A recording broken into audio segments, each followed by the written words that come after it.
All right, welcome back to the deep dive. You know how this works. We take one fascinating topic, go deep, pull out the most interesting insights, and hopefully give you some new ways of looking at the world.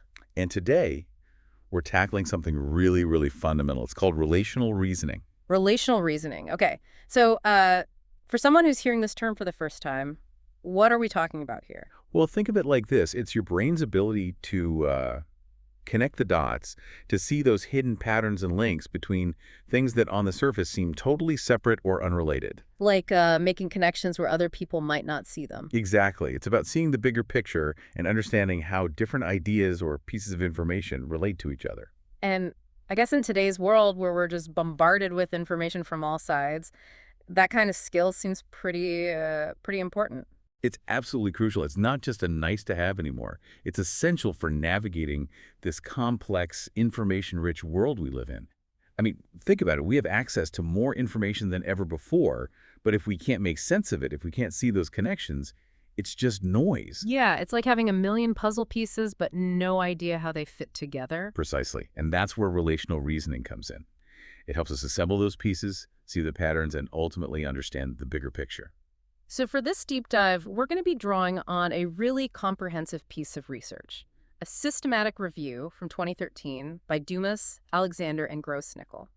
It's titled Relational Reasoning and Its Manifestations in the Educational Context. And as the title suggests, it's not just about how our brains work, it's about how relational reasoning plays out in learning, in education, and in how we develop our understanding of the world. Okay, so let's get into it. Let's start with the basics. What exactly is relational reasoning? Well, the review actually kicks off with a great quote from William James way back in 1890.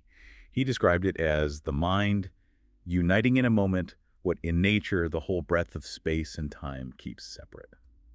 Okay, so that sounds pretty philosophical. What does that actually mean in practice? It means that our minds have this incredible power to see connections across vast distances, across different domains of knowledge, across time itself. We can link together things that seem completely separate in the real world. So, like finding similarities between historical events that happen centuries apart, or maybe seeing how a scientific principle applies to a social problem. Exactly. It's about bridging those gaps, about seeing the common threads that run through seemingly disparate things. And over time, as our understanding of the brain has advanced, researchers have refined this definition. More recently, Alexander and his colleagues at the Disciplined Reading and Learning Research Laboratory have defined it as the ability to recognize or derive meaningful relations between seemingly unrelated information. So, it's about finding those meaningful connections, not just random associations. Right. It's not just about seeing that two things are similar. It's about understanding WHY. They're similar, what that similarity tells us, and how we can use that understanding to learn new things. And it seems like this idea that we're constantly bombarded with information, that deluge of sensory information, as the review calls it, makes this skill even more important today. Absolutely. Some research even suggests that our ability to process all this information effectively is lagging behind the sheer volume of information we're exposed to. So we're drowning in data but struggling to swim. In a sense, yes. And that's where the ability to see those crucial connections, to organize information in a meaningful way, becomes so vital. It's not just about knowing a lot of facts. It's about understanding how those facts relate to each other, how they fit into a larger framework. And the review even suggests there's a link between how much emphasis we put on relational reasoning in education and how well students do academically. Yes, there's a growing body of research pointing to that connection. When we teach students how to think relationally, how to make those connections, it can have a significant impact on their learning across all subjects. Okay, so it's not just some random cognitive skill, it's pretty fundamental to how our minds work. Exactly. The authors of the review argue that relational reasoning is central to human cognition. It's at the heart of how we think, learn, and solve problems. They even quote Hofstadter, who in 2001 called it, The very blue that fills the whole sky of cognition. yeah, that. So it's pretty pervasive, it seems. It's woven into the fabric of our thinking. Yeah. And what's fascinating is that this isn't just a recent discovery. The idea of relational reasoning has been around for a long time. Oh, really? So Who are some of the early thinkers who recognized its importance? Well, we've already mentioned William James, but around the same time you had the Gestalt psychologists like Wertheimer, who were really interested in how we perceive the world as a whole, how we see relationships and patterns. And they believed this ability to see connections was a fundamental part of perception. Absolutely. They saw it as an innate human capacity, something we do naturally and effortlessly. And then there was Charles Spearman in the 1920s, who was really influential in the field of intelligence testing. Yes, Stearman was a strong advocate for the importance of relational thinking. He argued that the ability to bring to mind any relations that essentially hold between ideas was crucial for intelligent behavior. He even lamented that this ability was being neglected in the study of intelligence at the time. So he was ahead of his time in recognizing the importance of relational reasoning. Definitely.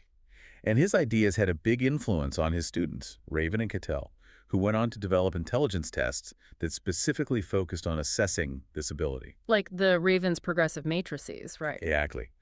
That test is still widely used today, and it directly measures your ability to see patterns in relationships and abstract visual figures. And it wasn't just about measuring intelligence. The idea that relational reasoning is a core component of intelligence itself was further developed by Sternberg in the 1970s. Right. Sternberg's work on intelligence emphasized the importance of recognizing and reasoning with relationships as a key aspect of what it means to be intelligent. And of course, we can't talk about cognitive development without mentioning Piaget. Right.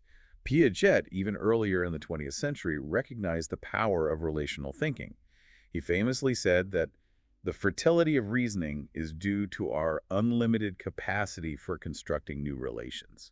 So he saw this ability to form new connections as the engine of our intellectual growth. Exactly. It's what allows us to generate new ideas, to solve problems, and to constantly expand our understanding of the world. And developmental psychologists since then have really shown how fundamental relational reasoning is for early learning. So it's not just something that develops later on, it's crucial right from the start. Yes. Think about how babies learn. They're constantly observing the world, trying to figure out how things work, how things relate to each other. They learn that objects still exist even when they're out of sight. They start to understand cause and effect, and they begin to categorize things based on their similarities and differences. All of this involves relational reasoning. And it's not just about concrete objects either, right? It also plays a role in language development, in how we learn to read and write, and even in understanding more abstract concepts. Absolutely. Research has shown that children who are better at relational reasoning tend to be better readers and writers. They're able to see the connections between letters and sounds, between words and their meanings, and between sentences and the larger ideas they convey. So it's really woven into all aspects of learning and development. It's the glue that holds it all together. And it's not just limited to childhood either. Cognitive scientists have continued to study relational reasoning in adults, and they found some fascinating things. Like what? Well, one classic study involved chess masters. Researchers found that experts organize their thinking about the game very differently from novices. They don't just see individual pieces. They see the relationships between pieces, the strategic patterns, the potential moves, and countermoves. So their expertise is built on a deep understanding of the relationships within the game. Exactly. And that's true of expertise in many fields. As we become more knowledgeable about a particular domain, we start to see those deeper connections, those underlying principles that connect seemingly disparate elements. It's like we're building a mental map of the territory.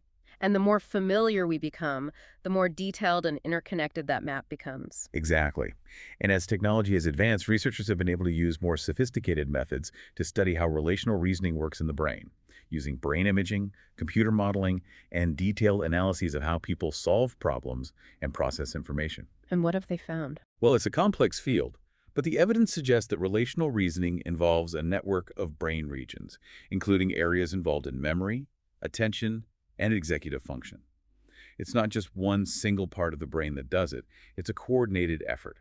And this research has also helped to clarify how relational reasoning plays out in different cognitive tasks, like remembering things, understanding language, and solving problems. Right, it's giving us a much richer understanding of the underlying mechanisms. And this brings us to a really important point that the review highlights. While we often talk about relational reasoning as one single thing, it might be more accurate to think of it as a family of related abilities. Okay, so there are different types of relational reasoning. Exactly. Alexander and his colleagues suggest that there are at least four distinct manifestations of relational reasoning, each with its own unique characteristics. They call them analogy, anomaly, antinomy, and antithesis. Okay, that's a mouthful. Let's break those down one by one, starting with analogies. What's that all about? Well, analogy is probably the most familiar form of relational reasoning. It's about recognizing a similarity in the relationship between two things, even if the things themselves are quite different. So, like the classic example of an atom being like a solar system, with the nucleus being the sun and the electrons being the planets. Exactly. The atom and the solar system look nothing alike, but the relationship between the nucleus and the electrons is similar to the relationship between the sun and the planets. They both involve a central body that exerts a force on smaller bodies orbiting around it. And that aha moment when you see that connection, that's analogy in action. Yes, it's that spark of recognition when you see a pattern repeating itself in a different context. And it's not just about fun comparisons. Analogy is really crucial for how we learn and solve problems. The review emphasizes how important it is for experts in all sorts of fields, right? Absolutely. Scientists use analogies to develop new theories. Engineers use them to design new technologies, and teachers use them to explain complex concepts to students. It's a powerful tool for transferring knowledge from one domain to another. And it's also linked to learning in specific subjects like math, reading, and science, right? Yes. For example, in math, students might use analogies to understand fractions or ratios. In reading, they might use analogies to understand metaphors or similes. And in science, analogies can help them grasp abstract concepts like electricity or gravity. So it's really a foundational skill for understanding the world around us. It's one of the key ways we make sense of new information by connecting it to something we already know. And research has shown that people who are good at analogies tend to be better learners overall. And it seems like the key to using analogies effectively is to focus on the underlying structure of the relationship rather than getting hung up on surface similarities. Exactly. It's not about finding things that look alike, it's about finding things that function in a similar way. And that can be tricky because sometimes the surface differences can be very distracting. So it requires a certain level of abstract thinking to really grasp the essence of the analogy. Yes, it involves being able to see past the concrete details and focus on the underlying pattern. And research has shown that this ability develops over time as children gain more experience with the world and become more adept at abstract thinking. Okay, so that's analogy. What about the second form of relational reasoning, anomaly? Anomaly is all about noticing what doesn't fit, what's unexpected or unusual. It's that feeling of, wait a minute, something's not right here. So, like when you're watching a movie and you notice a continuity error, like a character's clothes suddenly changing? Exactly. Or maybe you're reading a news article and you spot a factual inconsistency, or you're listening to someone speak and you hear a logical fallacy. All of these involve anomaly detection. And this ability to notice discrepancies is actually pretty important for learning, right? It's crucial. When we encounter something that doesn't fit our existing understanding of the world, it forces us to pay attention, to reevaluate our assumptions, and potentially to revise our mental models. So it's a key driver of conceptual change. Absolutely. Think about scientific discoveries. Many of them have come about because scientists noticed something unexpected, something that didn't fit the prevailing theories. Like when astronomers first observed that the orbits of planets weren't perfectly circular, as the old models predicted. Exactly.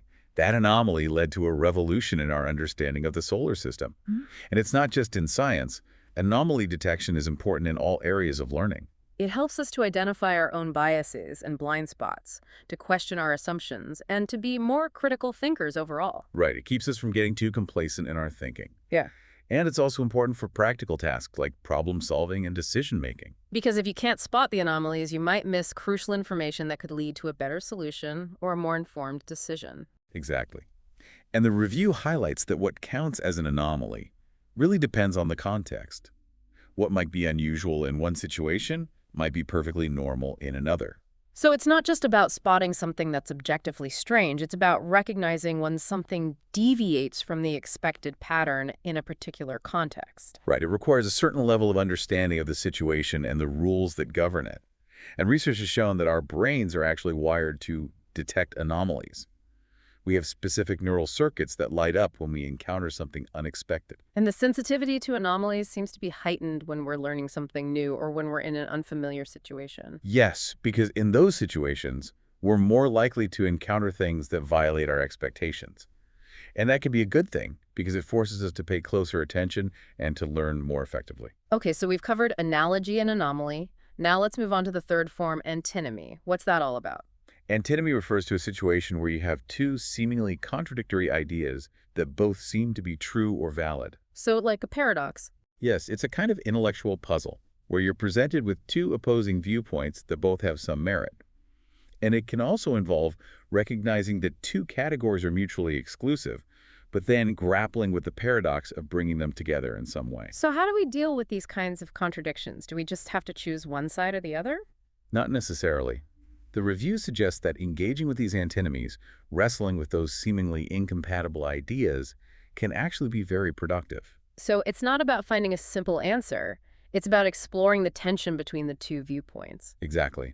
And that exploration can lead to new insights, new ways of thinking about the problem, and potentially even new solutions. They give an example of this in the review, right? Something about child development. Yes, they talk about the classic debate between Piaget's view that development is primarily driven by the individual child's internal processes and Vygotsky's view that social interaction and culture play a crucial role. And those views seem to be at odds with each other, nature versus nurture. Right, but both perspectives have something to offer. And rather than trying to decide which one is right, developmental psychologists today recognize that both individual factors and social factors contribute to development. So, the antinomy, the tension between those two views, has actually helped to advance our understanding of child development. Exactly. And that's the power of engaging with antinomies. It forces us to think more deeply, to consider multiple perspectives, and to move beyond simplistic either thinking. And the review suggests that this kind of thinking is particularly important for developing expertise in a field. Yes, because experts are often dealing with complex problems that don't have easy answers. They need to be able to hold multiple perspectives in mind, to see the nuances and complexities, and to be comfortable with ambiguity. So it's not about finding the right answer. It's about understanding the problem in all its complexity. Exactly. And antinomy is a key tool for doing that. It helps us to embrace the messiness of real-world problems and to avoid oversimplifying things. Okay, so that's antinomy. Now let's tackle the final form of relational reasoning, antithesis. Antithesis is about recognizing a direct oppositional relationship between two concepts. Think of it like the two ends of a spectrum. So like hot and cold, up and down, good and evil. Exactly. It's about understanding things in terms of their opposites. And this might seem pretty basic, but it's actually a very powerful way of thinking. Wow, so Well, for one thing, it helps us to define things more clearly. By understanding what something is not, we can better understand what it is. so by contrasting something with its opposite, we can highlight its essential characteristics. Exactly. And antithesis is also important for argumentation and persuasion. By presenting a contrasting viewpoint, we can strengthen our own argument and make it more convincing. It's like building a case by showing why the alternative is less desirable. Right. It's about highlighting the strengths of your position by contrasting it with the weaknesses of the opposing position. And some researchers even suggest that thinking in terms of opposites might be a fundamental way that our brains organize information. So it's not just a rhetorical device. It might be built into how we think. That's the idea. Some studies have shown that when people are asked to categorize objects or concepts, they often do so by grouping them with their opposites. So our brains might naturally organize information into these binary pairs. It's possible. And this could explain why antithesis is so prevalent in our language and our culture. We see it in proverbs, in literature, in political debates, and even in everyday conversation. It's everywhere. And it seems like it's particularly important for understanding complex issues where there are often multiple perspectives and no easy answers. Absolutely. Antithesis helps us to appreciate the nuances, to see both sides of the coin, and to avoid falling into simplistic thinking. Okay, so we've covered all four manifestations of relational reasoning: analogy, anomaly, antinomy, and antithesis. Now let's talk about how this all plays out in the real world. The review dedicates a significant portion to examining the link between relational reasoning and academic performance. And they found that it's pretty important, right? Yes. About a quarter of the studies they reviewed found a direct link between relational reasoning skills and how well students do in various academic subjects. So it's not just some abstract cognitive ability. It has real-world implications for learning. Absolutely. Let's start with mathematics. Several studies have shown that as children's relational reasoning skills develop, so does their mathematical ability. It's like they're two sides of the same coin. And it seems like teaching methods that explicitly focus on relational reasoning can also make a difference. Yes, when students are taught to look for patterns, to make connections, and to reason about relationships, they tend to do better in math. And it's not just about direct instruction. It also seems like peer learning can be very effective. Right.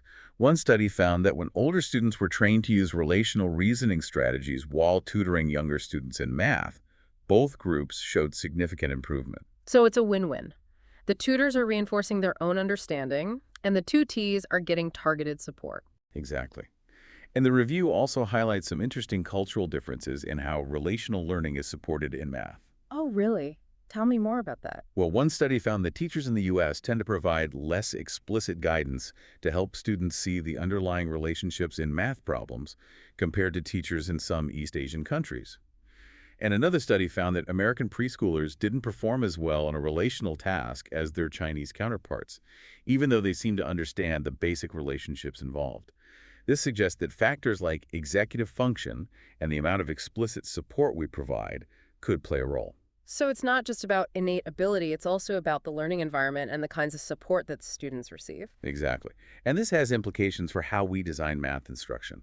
We need to be more deliberate about teaching students how to think relationally, and we need to provide them with the support they need to develop these skills. Okay, so that's math. What about science? In science, too, relational reasoning has been shown to be a key factor in success. For example, studies have found that students who are better at relational reasoning are better able to understand scientific concepts, to solve scientific problems, and to engage in scientific argumentation. And it seems like the use of analogies is particularly powerful in science education. Yes, analogies can help students to bridge the gap between familiar, everyday phenomena and more abstract scientific concepts. For example, a teacher might use the analogy of a pump to explain how the heart works, or the analogy of a roller coaster to explain how energy is transformed in a physical system. And when those analogies are well chosen, they can really make a complex idea click into place. Absolutely. They provide a concrete, familiar framework for understanding something that might otherwise seem very abstract. And research has shown that using analogies in science instruction can lead to deeper understanding, better retention of information, and reduced misconceptions. And it's not just about analogies. It seems like other forms of relational reasoning are also important in science. Yes. For example, the ability to detect anomalies is crucial for scientific discovery, as we discussed earlier, and the ability to engage with antinomies, to grapple with seemingly contradictory ideas, is essential for scientific progress. Because science is all about challenging our assumptions and refining our understanding of the world. Exactly. And relational reasoning is the engine of that process. It allows us to see the connections, to identify the inconsistencies, and to constantly push the boundaries of our knowledge. And it seems like this emphasis on relational reasoning is particularly important for students who might be struggling in science. Yes. Research has shown that presenting scientific information in a way that highlights the relationships between concepts can be especially beneficial for students with learning disabilities or who are from disadvantaged backgrounds. So it's a way of making science more accessible and engaging for all learners. Exactly. And it's not just about making science easier, it's about making it more meaningful and relevant to students' lives. When they can see how scientific concepts connect to their own experiences, they're more likely to be interested and engaged. Okay, so we've covered math and science. What about reading? Reading is another area where relational reasoning plays a crucial role. In fact, some researchers believe that reading comprehension is essentially a form of relational reasoning. How so? Well, when we read, we're constantly making connections between words and their meanings, between sentences and their context, between the text and our prior knowledge. We're building a mental model of the text, and that model is based on the relationships between the different elements. So it's not just about decoding the words on the page, it's about understanding how those words relate to each other and to the larger meaning of the text. Exactly. And this process involves all four manifestations of relational reasoning. We use analogy to understand metaphors and similes. We use anomaly detection to identify inconsistencies or plot twists. We use antinomy to grapple with complex characters or themes. And we use antithesis to understand contrasts and conflicts. So it's really a full brain workout. hmm And it seems like these skills start developing very early on, even before children learn to read. Yes, research has shown that children who are better at relational reasoning in preschool are more likely to be successful readers later on. They're able to pick up on the patterns of language, to make inferences, and to understand the underlying meaning of what they're reading. And this link between relational reasoning and reading comprehension continues throughout school and into adulthood. Absolutely. The more adept we become at making connections and seeing relationships, the better we're able to understand and appreciate complex texts. And it's not just about fiction either. It's equally important for understanding nonfiction texts like news articles, scientific reports, and historical documents. Right. It's a fundamental skill for navigating the information-rich world we live in. And this brings us to the final subject, writing. How does relational reasoning factor into that? Well, on the surface, writing might seem like a more individual, creative process, but it seems like relational reasoning is still at play. It definitely is. Even when we're writing creatively, we're still drawing on our understanding of relationships between words, between ideas, between characters, between events. And this is especially true when we're writing to persuade or to inform. So even when we're trying to express our own unique thoughts and ideas, we're still relying on our ability to see connections and make comparisons. Exactly. And research has shown that students who are better at relational reasoning tend to be better writers. They're able to organize their thoughts more effectively, to develop stronger arguments, and to use language more creatively and persuasively. And it seems like the act of writing itself can also help to strengthen our relational reasoning skills. Yes, there's a growing body of research suggesting that writing about complex topics, especially in a way that requires us to make connections and explain relationships, can actually improve our relational reasoning abilities. So it's a reciprocal relationship. Writing helps us to think better, and thinking better helps us to write better. Exactly. And this has important implications for how we teach writing. We need to provide students with opportunities to write about challenging topics, to engage in thoughtful discussions, and to revise and refine their writing based on feedback. So bringing it all together, this deep dive into relational reasoning has really highlighted just how fundamental this cognitive ability is. It's not just one skill. It's a family of related skills that are woven into all aspects of learning and development. Absolutely. And the review makes a compelling case that by understanding these different manifestations of relational reasoning, we can gain a much deeper understanding of how our minds work and how we learn best. And it's not just about academic success either. It's about being able to navigate a complex world, to solve problems, to make informed decisions, and to engage in thoughtful dialogue. It's about being an active, engaged learner throughout our lives. So for our listeners out there, what's the key takeaway from all of this? What can they do to cultivate their own relational reasoning skills? Well, the first step is simply to become more aware of how relational reasoning works. Pay attention to how you make connections, how you notice patterns, how you grapple with contradictions. Once you start to see it in action, you can start to be more deliberate about using it. So it's about being more mindful of our own thinking processes. Exactly. And then there are specific strategies you can use to strengthen those skills. For example, you can practice making analogies. Look for anomalies in your everyday life. Engage in debates or discussions that challenge your assumptions.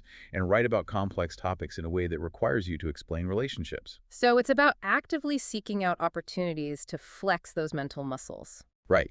The more you use those skills, the stronger they become. And the review suggests that these efforts can have a real impact on our learning and our understanding of the world. And that's what the deep dive is all about, giving you the tools to think more deeply, to make those connections, and to see the world in a new light. So the next time you encounter a new piece of information, a challenging problem, or a different perspective, ask yourself, how does this connect to what I already know? What patterns can I see? What contradictions do I need to grapple with? By engaging in this kind of active relational thinking, you can unlock new insights and deepen your understanding of the world around you. That's a great challenge to leave our listeners with. Thanks for joining us for this deep dive.